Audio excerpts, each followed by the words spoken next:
ahora al doctor Andy Carrión, abogado penalista, al cual vamos a pedir que nos aclare un poco los alcances y cosas sorprendentes que estamos viviendo. Doctor Carrión, buenas noches. Gracias por estar en RPP. Muy buenas noches, Fernando, y gracias por la invitación. Yo he leído la noticia en El Comercio, en la carátula.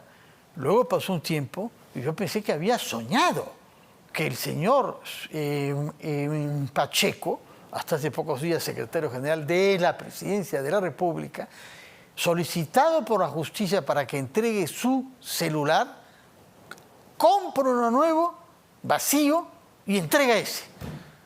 Dígame si he soñado eso o si es inimaginable que un exfuncionario actúe de esa manera. No, Fernando, de ninguna manera, no es un sueño. Ha sucedido en los hechos que, como lo han advertido, Bruno Pacheco entregó un celular nuevo bajo el argumento de que en realidad lo había comprado hace poco y que por eso precisamente entrega este celular. Ahora bien, ¿cuál es la consecuencia, por ejemplo, de la entrega de este celular y no del que ha venido utilizando como se sospecha durante todos estos meses? Lo principal es el pedido que ya ha formulado la Fiscalía ante el Poder Judicial del impedimento de salida del país, con lo cual el hecho de entregar un celular que posiblemente no haya usado durante los días previos a la visita y a la solicitud de exhibición de documentos por parte de la Fiscalía en el despacho presidencial, podría abonar a que en efecto el juez conceda esa solicitud formulada por la Fiscalía y finalmente termine impidiendo la salida del país a Bruno Pacheco. Estamos hablando específicamente del caso relacionado con la injerencia en los ascensos de los oficiales en las instituciones armadas. Bueno, puesto que me confirma usted que no es un sueño, sino una realidad, yo quisiera saber si ese acto constituye también una manifestación flagrante de obstrucción a la justicia. No solamente una burla, es una burla a la justicia, clarísimamente, pero además de eso, ¿es obstrucción también? Esto definitivamente, Fernando, va a ser considerado por la Fiscalía como una conducta obstruccionista, porque de lo que se trata, al menos cuando uno está sometido a este tipo de investigaciones, es de aportar todos los elementos que puedan contribuir al esclarecimiento de los hechos. Pero lo que hemos observado, en este caso en específico, es más bien sustraer una prueba que debió de haber servido a la Fiscalía para esclarecer los hechos por los cuales ahora precisamente se le viene investigando. Así es que no me sorprendería que en la propia audiencia, que ya se va a realizar, entiendo, el martes y que ya se ha convocado por el Poder Judicial, pueda alegarse precisamente estos hechos obstruccionistas, asimismo algunas otras conductas que él también ha cometido en el transcurso de la investigación, como por ejemplo retornar a la oficina del despacho presidencial, no saber con quiénes exactamente se ha reunido y quizás pudo haber tenido también algún tipo de coordinación con testigos que definitivamente van a tener que desfilar por la Fiscalía a efectos de esclarecer los hechos no solamente vinculados a las injerencias que tuvo dentro de las Fuerzas Armadas, sino también dentro de la imputación que tiene de enriquecimiento ilícito. Ahora, el señor Pacheco forma parte de las personas investigadas a propósito de la eventual abuso de autoridad y tráfico y patrocinio ilegal en el procedimiento del ascenso de los generales y los almirantes. Como hemos sabido hoy, el presidente de la República ha sido solicitado de prestar una declaración testimonial. Explíquenos exactamente qué significa una declaración testimonial y en qué estatuto ubica esta solicitud al jefe de Estado.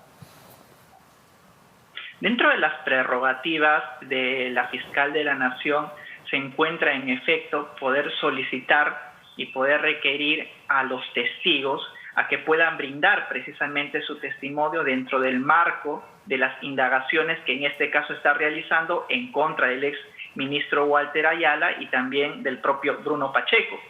Así es que las obligaciones que corresponden como tal a un testigo dentro de una indagación de esta naturaleza es decir la verdad, a diferencia del imputado que puede, por ejemplo, omitir declarar algo o simplemente acogerse a su derecho al silencio. En este caso en específico, el presidente, en su calidad de testigo, va a tener que describir y aportar todos los elementos que permitan esclarecer estas investigaciones dentro de la Fiscalía de la Nación. Así es que estratégicamente me parece una buena medida, primero, solicitar que como testigo concurra a declarar todos los hechos, puesto que como imputado definitivamente hubiera también podido acogerse al derecho al silencio. De acuerdo. Quiere decir que la inmunidad de la que goza por el ejercicio de su cargo de jefe de Estado no lo exime de responder a la justicia cuando es solicitado como testigo. Está obligado a responder, o por lo menos a hacerse presente. Ajá. Definitivamente, Fernando, está obligado a responder a la indagación que va a tomar la fiscal de la Nación. Pero también debo decir algo al respecto, a lo que mencionaste, de que aún siendo presidente de la República, y esto tenemos un antecedente inmediato, el caso del expresidente Martín Vizcarra, aún en esta circunstancia, también el propio presidente de la República podría ser incluido dentro de la investigación.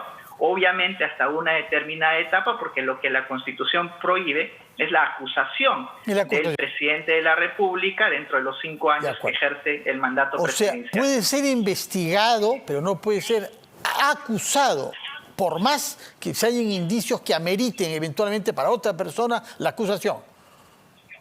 En efecto, Fernando, puede ser investigado, pero no acusado. Y esa es una prerrogativa constitucional que informa nuestro ordenamiento jurídico y que también en este caso debe de respetar la fiscal de la Nación. Hay otro detalle de todo este proceso, que el que fuera ministro del sector defensa hasta hace pocos días, ahora es un justiciable que ha pedido a la justicia que detenga el proceso de la moción de vacancia por considerar que violan derechos. Este es el señor Ayala. Que ya hizo algo semejante, como hemos recordado hace poco con su colega Quiroga, que ya hizo algo semejante cuando se elegía a miembros del Tribunal Constitucional hace unos meses. Hay muchas objeciones contra esta diligencia, sosteniendo que no tiene calidad como sujeto jurídico para hacerlo, porque no se puede presentar él como una víctima de ese proceso, ni en representación de todo el pueblo cuyos derechos estarían violados. Contéstenos si usted comparte ese criterio en función del cual no tendría el señor Ayala los requisitos necesarios para presentar esta demanda a la justicia. ¿Usted comparte esa opinión?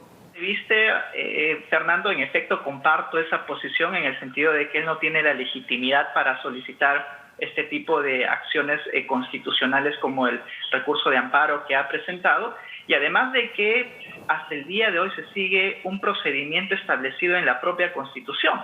Todavía no se ha convocado al presidente de la República y estamos ante una hipótesis que no ha sucedido, tal como en su oportunidad también el propio Tribunal Constitucional se pronunció respecto al caso de Martín Vizcarra.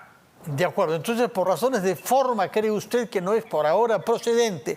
Respecto del fondo, es decir, los argumentos que el escrito del señor Ayala plantea, ¿qué piensa usted? ¿Tiene o no fundamento lo que él argumenta para sostener que el proceso de la moción de vacancia es violatorio de derechos?